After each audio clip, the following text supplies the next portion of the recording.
दोस्तों मेरा नाम है इजहार खान, आप दे रहे हैं यूट्यूब। तो आज जो मैं आपके लिए वीडियो लेके आऊँ वो 16 दिसंबर के हवाले से है। तो पाकिस्तान की तारीख में दो बड़े वाक़यात पेश आए थे 16 दिसंबर के।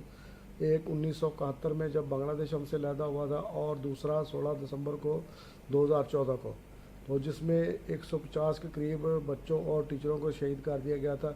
तो मैं तमाम दोस्तों और सब्सक्राइबर से रिक्वेस्ट करता हूं कि उनकी दर्जात की बुलंदी के लिए और उनके वालिदैन के सब्र के लिए दुआ करते हैं। तो उम्मीद करते हैं दोस्तों इस दुआ में आप भी शरीक होंगे। तो इस वीडियो को लाइक करें और शेयर करें।